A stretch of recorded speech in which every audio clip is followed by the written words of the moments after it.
This is Cheryl Green, publisher of Cannabisness.com. In today's podcast, we look to an article written by Dana Smith on Cannabisnet as to why social media still has a ban on cannabis.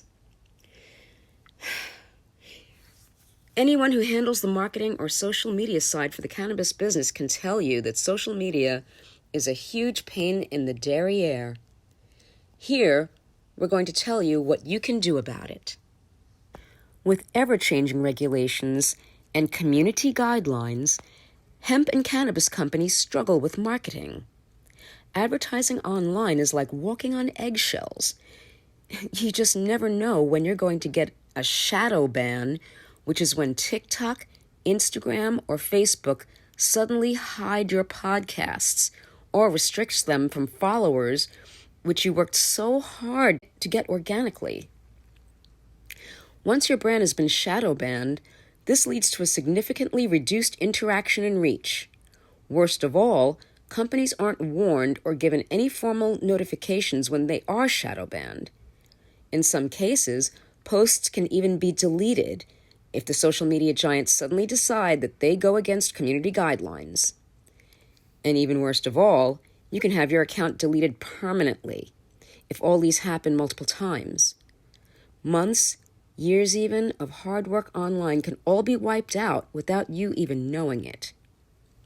But all of these risks haven't stopped hemp and cannabis businesses from using these platforms to find their new customers. So even if Facebook and other social media giants don't allow ads for cannabis products, they do hacks to work around the bans. Here's what you need to know about the big three platforms to work around the bans. Facebook. There is a differentiation between prohibited and restricted content, but for cannabis businesses, Facebook strictly prohibits the promotion of any drug or related products, even if it's a legal or recreational drug. For this reason, text and images can't be included in ads. Federal restrictions also mean that cannabis companies can't run ads, including in states where the drug is legal. When you fail to comply with the advertising guidelines on Facebook, your ads will not only get shut down, but you can face the risk of your account getting deleted. Twitter.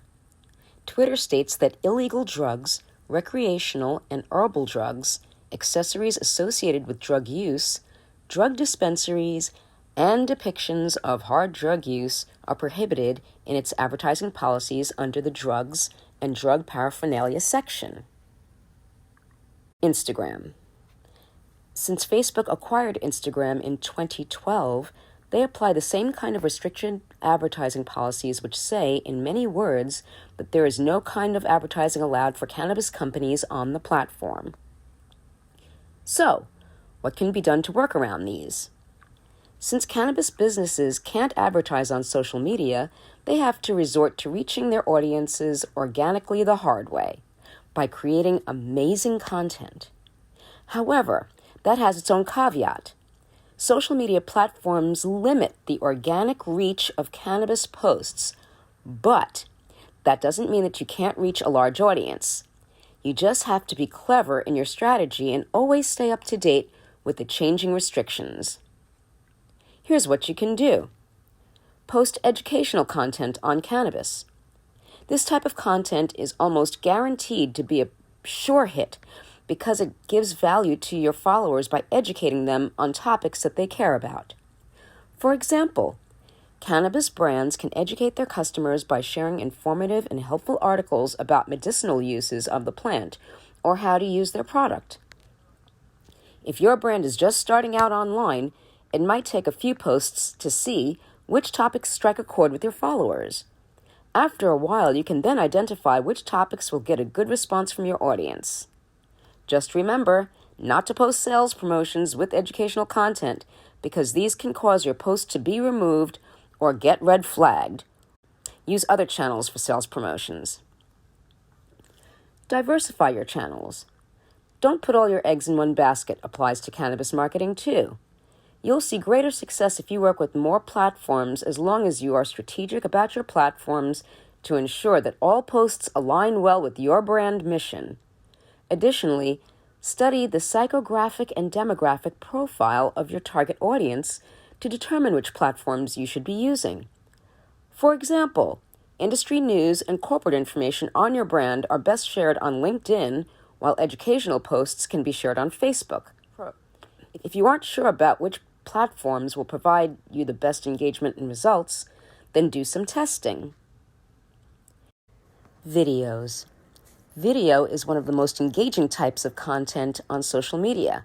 Just be sure that you are using some subtitles for people who watch videos with the sound off. Brand ambassadors and influencers. Partnering up with brand ambassadors or influencers is a popular and efficient way to reach new audiences. It's a great way to organically grow your reach to the larger audiences of influential people. Last but not least, if you have spare money to burn and don't want to be bothered with the nitty-gritty, you can always outsource your work to marketing agencies that are well-versed in the cannabis space.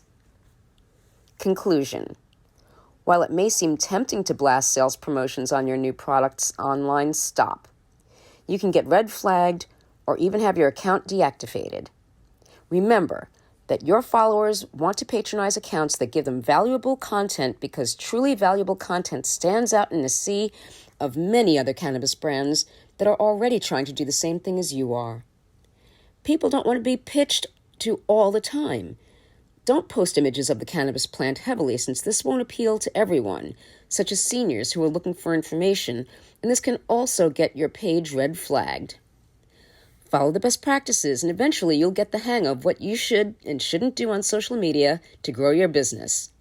Social media rules may never change, so it requires adaptability in part of businesses who want to succeed on their platform. This is Cheryl Green, publisher of Cannabisness of Beauty.com.